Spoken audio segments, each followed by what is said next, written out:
Hello everybody, today is my birthday, the day I'm posting this, and what better way to celebrate than talk about a book that I recently adored, and that is KLARA and the Sun by Ishiguro.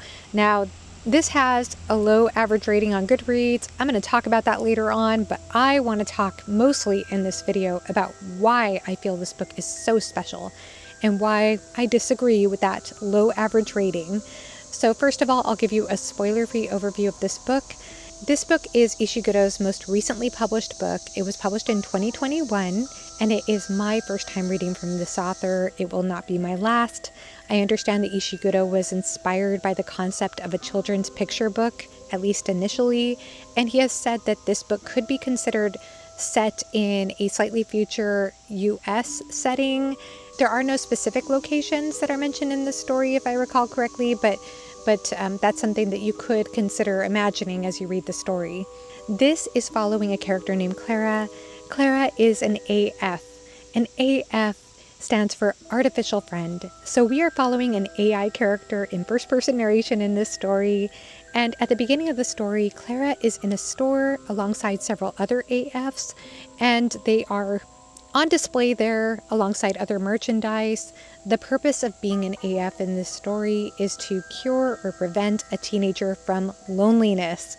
So all these AFs are there in the store hoping that a teenager will enter with their parents and select one of them to take home. KLARA right away showcases herself to be unique among all the other AFs, even of the newer generation of AFs. So KLARA's not the most updated generation or the newest generation of AF, but she showcases herself to be very special in how invested she is in human behavior. She has incredible observational skills. She is drawn to the window, always wanting to watch the people passing by on the street and trying to make meaning out of what she sees and understand human behavior. And she even showcases herself to have certain preferences in the beginning of the book. So the whole story doesn't stay in this store setting. I'll just go ahead and give that much away, but we do get a wonderful introduction to KLARA right from the beginning of the story. From here, I'll go ahead and share what I found so special about this book. The first thing I've already talked about in part, and that has to do with the character of KLARA. KLARA showcases herself, again, to be a deeply interested observer. She's deeply curious, but she's also someone who showcases hopefulness and compassion and selflessness that you can't help but find endearing. She also, at times, describes herself as having certain emotions, as having disappointment or sadness or happiness. While you can't help but believe her as a reader, I couldn't help but question her reliability at the same time because she is an AI character. So does she really feel these emotions, or are we projecting that on her? Is she just processing the idea of these emotions? That's a question mark in this story. The way that we as readers want to anthropomorphize this AI character, or the way this AI character seems deeply human.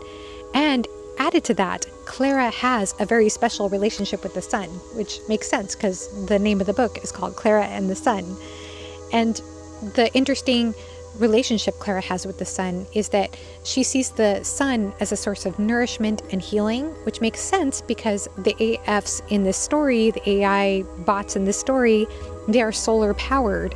So it makes sense that she would perceive the sun in this way. But additionally, she has a relationship with the sun. She talks to the sun. She believes the sun hears what she thinks and responds to her. So she anthropomorphizes the sun. So on the one hand, we as readers are anthropomorphizing this character. The characters in the story are anthropomorphizing this character, which I'll get to in a second. And this character, who is not human, is anthropomorphizing the sun. Next thing I loved about this story had to do with the characters. So we are dealing with a fairly contained cast of characters, and I would say Ishiguro takes a very minimal approach to character development and world building in this story. That said, I found the characters wonderful in this story. They were each distinct. They each had their own personalities, their own motivations. I felt like you got just enough of these characters to feel like you knew them, even though there was so much more you didn't know about them. And one of the things I found so unique and fascinating about each character in the story was the unique way each one related to KLARA. Each one showcased their unique personality and revealed something about themselves in the way that they interacted with Clara. So rather than that revealing something about Clara, in part I think it did, I think it showcased a lot more about them. And so that's something that I really took with me from this story, is how much you can learn about a person in the way that they interact with someone. Now, as I mentioned, there's also a minimal approach to world building. Ishiguro avoids info dumps completely in this story, so we get an understanding of this world little by little. We're piecing a picture together. We get this term lifted. We understand that this younger generation of kids in the story are lifted, some aren't. We don't really know exactly what that means, but you will come to know what that means as you read on. And we get this idea of technology and the intersection between technology and privileged and unprivileged people. Different aspects of the world are slowly revealed through the story. Ishiguro gives you just as much as you need, though, to keep you in a state of wonder and to be curious about what's happening and unfolding through Clara's perspective. And that was the interesting thing about Clara's perspective as well in first-person narration. In addition to questioning her reliability as a narrator, I feel as though we learn about the world through her perspective, but at the same time, I felt as though there were probably things she understood about the world that she didn't feel the need to tell you as a reader. Like she expected, you already know this, or you don't need to know this. The world itself was really interesting to speculate about as you read on in the story. And of course, the theming of this story is deeply related to that. There was such excellent, subtle theming throughout this book. I feel as though this book deals with loneliness and friendship, what it means to be a friend, as we are dealing with an artificial friend here. But also, it's about love.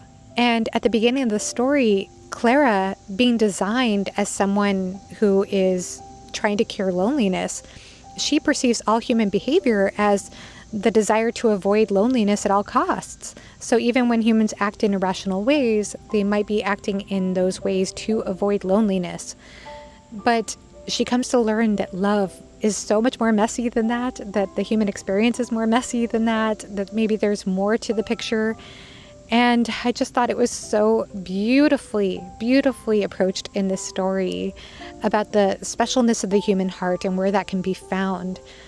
And of course, all that explored through an AI character. I buddy read this book with Murphy and Jimmy, and we had so many wonderful discussions about this book. And I think that this is a book worthy of great discussion regarding the themes. There were still so many things I was curious about when I finished the book. And that'll lead me now to talk about the prose, because of course the writing is what glues all these things together and makes it work so effectively, especially for a book that is, let me see how long this book is. My edition is 303 pages, but I felt like I got a full story in 303 pages because the writing was so effective. I would say that Ishiguro's prose is economical. His style had a beautiful simplicity to it, and yet there was such great subtle theming, as I mentioned. The tone managed to be upbeat at times, and yet it still had notes of melancholy. It still had little touches of whimsy in the writing too, especially through Clara's unique perspective, her unique way of seeing things at times, which I won't go into depth about because I think it's beautiful to read this story and understand that yourself, or to be curious about that for yourself. But I thought that the style, while it had this simplicity to it, I think it served the story so beautifully. Everything felt very purposeful in the story, every word, every sentence, and every character, every description. If I had to sum it up in one word, I would say that this book left me with so much wonder. I felt suspended in a state of wonder, while again having some notes of melancholy, which I loved. Now again, to talk about that low rating on Goodreads, which I don't agree with personally, I understand that some of my hard SFF friends might have wanted a little more explanation. Again, I said Ishiguro does not info dump. And I appreciated that personally, but I can understand if you're somebody who wants to know how everything works. This is not that kind of story. This story is not so much about the ideas in explaining all the ideas to you. I would say it's more about the themes, which is why I think some people refer to this more as literary sci-fi rather than hard sci-fi. But I am a theme-driven reader, so for me, I thought it was just so beautifully executed. It worked well for my reading taste personally. And I hope that more people read this and appreciate it for what it is. I understand that a film adaptation is in the works for this book, so I am curious about that. And that is it for now, so please let me know in the comment section below if you've read this book, if you're planning to read it. Thank you for celebrating my birthday by watching this review, and I hope you have a great rest of your day. Bye-bye.